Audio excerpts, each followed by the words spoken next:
Hello, Kimberly Stratman of To The Point Coach. I am a certified life coach for high-performing women, and I'm also a certified retirement life coach.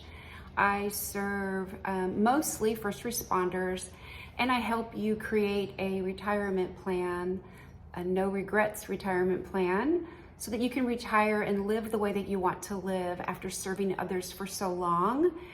We would discuss everything except the finances. We have to definitely respect the finances, acknowledge how important it is to have your finances in order. But what we look at is the rest of your life, the quality of your life, your relationships, your health, your decision making, your habits, your hobbies. Are you gonna have another career? All the stuff like that. The stuff that makes it juicy, the stuff that makes it fun. Today, I would like to share with you how you can approach the potential loss of a couple of your senses. Now that sounds super negative, and well, it is not necessarily positive, but the way you approach it can make a difference in the quality of your life. That's what our goal is the quality of your life. One of the best things you can do for any issue that you might have in life or retirement is make sure that you have a strong support system around you. You can go back to many of the videos that we've created in the past, and that's one of the topics that's either the main topic or it is referred to throughout the videos, is how of paramount importance it is that you have solid relationships around you. It doesn't have to be a lot of relationships, but that you do have people you can trust, you do have people you talk to, you do have people that you have communication with. So let's keep that in mind when I go over these the senses, that it's always helpful, no matter what, on top of everything else that I list, that it is helpful to have people that you can depend upon and people that depend upon you. Another thing to keep in mind is currently, and I'm going off my notes right here, it's very important, currently not covered by Medicare are healthcare costs related to vision, hearing, and dental work. Not covered currently by Medicare. Costs related to vision, hearing, and dental work. And guess what? Those are some of the major things that people as they're aging have to deal with. Now, when I'm referring to retirement and aging, we aren't necessarily talking about the individual that retires at 35 or 40. But once you start hitting 50 and older, a lot of these issues do start creeping into our lives. The first one we're gonna look at is loss of hearing. Now, there's all the jokes out there about the man who doesn't listen to his wife, or, you know, grandpa sitting over there in the chair ignoring everybody else. In all honesty, he really might not hear them. So it might not even be intentional. It might be he just, or she just doesn't hear life going on around them. Now think about this. Some of y'all are thinking, man, I wish I didn't have to hear so-and-so. Well, that's all fine and dandy when you make the decision to do that. But what happens whenever your world is getting farther and farther away from you? You're not hearing the conversations, you're not hearing the TV, you're not hearing the radio, you're not hearing the dog bark, you're not hearing any of that stuff. Everything that's been a part of your life, that's made your life so rich for so long, isn't there anymore. And oftentimes, the individual, as they're getting older, doesn't even realize that it is happening. Now, fortunately, there are things that can be done. There's hearing tests, there's hearing aids, there's things along those lines. There's other health issues that can be looked at that might potentially be leading to loss of hearing. I look back at my late mother-in-law, and she had really enjoyed in the evening time sitting down and watching some of her favorite shows. Well, the last year or so of her life, she just wasn't able to keep track of them. At the time, we didn't necessarily recognize that it was her hearing that she was struggling with. She thought that she was just losing the ability to track things. We look back now and we wonder how much of that was the loss of hearing. Very, very important, very important. People can also appear to be argumentative whenever they're not hearing because they're yelling at you. They're ignoring you and they're yelling at you and asking you questions that you don't understand why they're asking them. And it's just because they don't hear what's going on. So please keep that in mind. Also, not only are we discussing these for your benefit, but also for your spouse's benefit, or maybe somebody that you take care of, a neighbor, your parents, your contemporaries. Let's just keep all of this in mind, please. Let's look at loss of vision. Now, loss of vision, most of us are used to having our eyes tested. You know, we hear that when children are having trouble in school, that it's because of their vision, but we don't really think about or pay attention to what can happen to people as they age and they start losing their vision. Imagine your world getting even smaller and smaller. We mentioned it getting smaller because you don't hear things. But think about when if you can't see things, if you're losing your peripheral vision, how that gets really scary because all of a sudden things appear in front of you, or you might hear things but you don't see them. That can be terrifying.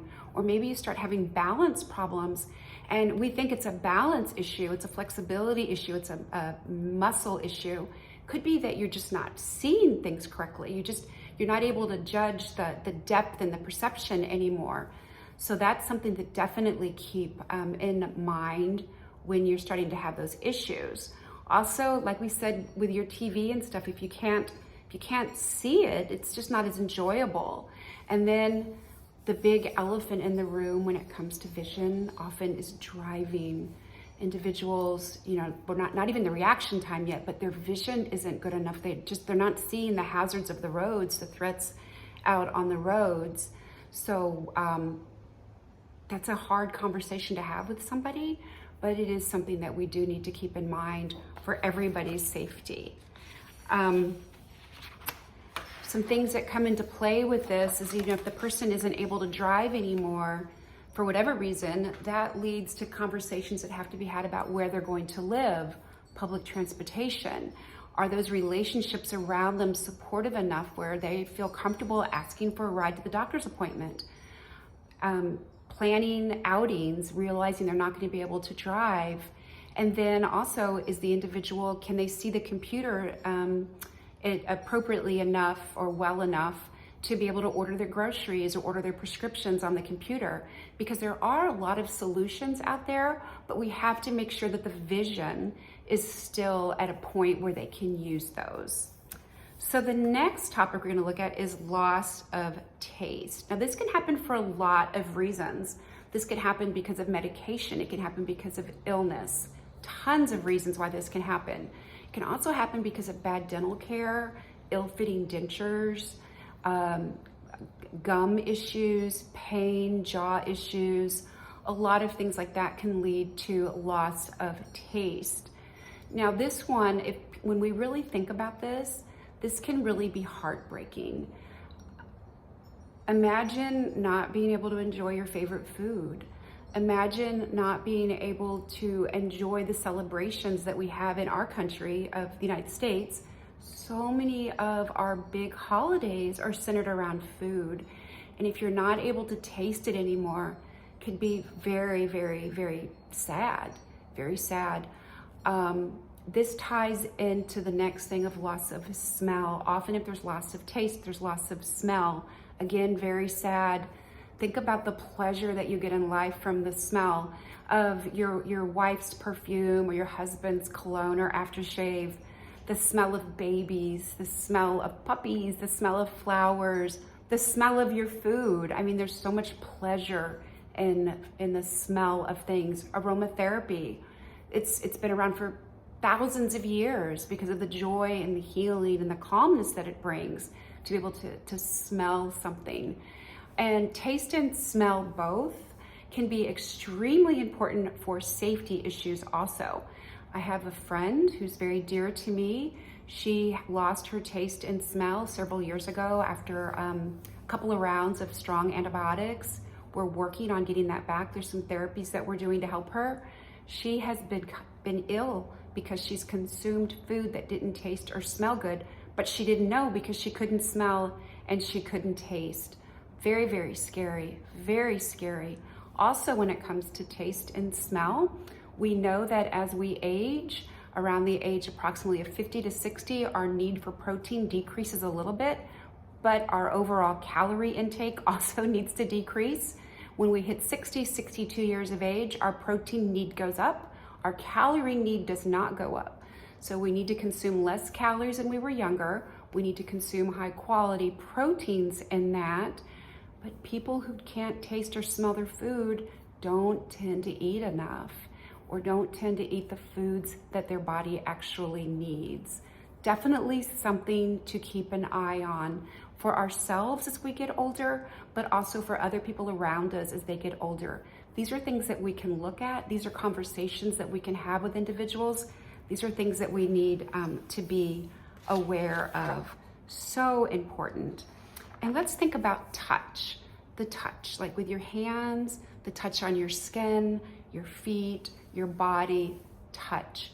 Touch is so important for humans. And if your senses, if your nerves aren't working appropriately, if they become overly sensitive, or you've lost the sensitivity, it can be very sad. You don't enjoy the feet in the sand. You don't enjoy feeling the warm sun on your face. You don't enjoy climbing into crisp, clean sheets. Or think about when you put that soft sweater or that sweatshirt on. You don't get to enjoy that. And that can really affect your scheduling. It can affect the joy in your life. It can affect things that you like to do. So this sounds like a lot of bad news, the 5 things that I've listed, but let's look at what you can do, like your wish list of your senses. So let's go to the C, and here what I have on my list right here is things that you want to see. You want to see a sunrise or a sunset. Maybe you want to go to a movie and have that overwhelming screen with all the colors on it. Or maybe you want to see like Arlington's changing of the guard, or you want to go, I think it's Santa Fe or Albuquerque that has the balloon races, the hot air balloons, things that you want to see. Start doing those things now. Start doing those things so you have the memory. Enjoy life now while you have it.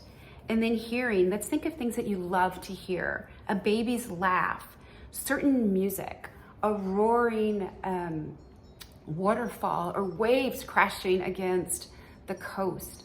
Things that you like to hear. This morning I was out in the backyard with the dog, and I was looking at the birds and the bird feeders, and all of a sudden I heard this squawking sound and all the birds disappeared because the hawk came in. And I was like, isn't that amazing how the sound across the course from us, like probably a quarter mile away, all the squawking over there, the birds near me knew the hawk was coming and they took off. What a joy to hear that. For me, what a joy to hear that. Some things to use to really recognize and notice the love of your sense of taste. Fresh orange juice, fresh lemonade, heck, fresh iced tea with that sweetener in it that you like so much. I love pizza. Thin crust, gluten-free cheese pizza is one of my favorites. I love the mingling of the flavors on that. How about a steak on the grill? This actually ties a couple of your senses together because you see it cooking and you hear it sizzling and you smell it, and then you get to taste it. So on touch, I listed earlier the crisp sheets. Well, what about silk sheets, all nice and soft, or a warm blanket? What about when you're outside and you can feel the cold temperature, the cold snow, or that rain hitting you? I had mentioned the sun hitting you on the face, but let's think about some other things too. And smell. A lot of people list a new car smell that like sends me over the edge because it's just chemicals. It's a terrible thing to smell. But really, what does that make you think whenever you smell that? Because when you smell something, it usually leads to a feeling or a thought. So let's consider that, other things that you like to smell. So why am I pointing out senses to you that you potentially could be losing? Why am I trying to make you think how great they are right now? To live life right now, to enjoy what we have right now, but to also realize how important each of those are to you. Surround yourself with people that will help you live your life and will help support you when we start losing some of those senses. Even though I mentioned that Medicare doesn't pay for a lot of this, please take care of yourself. Please seek out the help of a professional if you recognize that you are losing some of these senses. And look at other things that you can do also. There's a lot of different therapies out there that you can do that do not involve what we call modern medicine per se. It is out there. You are worth it. So why am I talking about this depressing stuff? Well, I kind of think it's enlightening, and I also think it can be very positive for us. And I'm all about controlling the controllables. So you might not be able to control the loss of hearing. I might not be able to control the loss of hearing. We might not be able to control loss of hearing, but we can build that social support system around us. We can recognize when it's happening to us and others, and we can try to enrich our lives in the process. And that goes for all the senses, even more than I listed right now. Anything in life, actually, this comes down to. So, Kimberly Stratman of To The Point Coach, retirement life coach and certified life coach. I have 2 public websites on Facebook. I have Bold and Brave Women for you bold and brave women out there of any age. And then I also have Let's Retire. It's a retirement page, again, for any age, because we retire at all kinds of ages, but it's just so that we can get the most out of our life. We are worth it. I would like all of us to thrive. So please subscribe to these videos, like them. Love to hear what you have to say, would love your input and also your ideas on any topics that we could cover. Thank you so much. Bye-bye.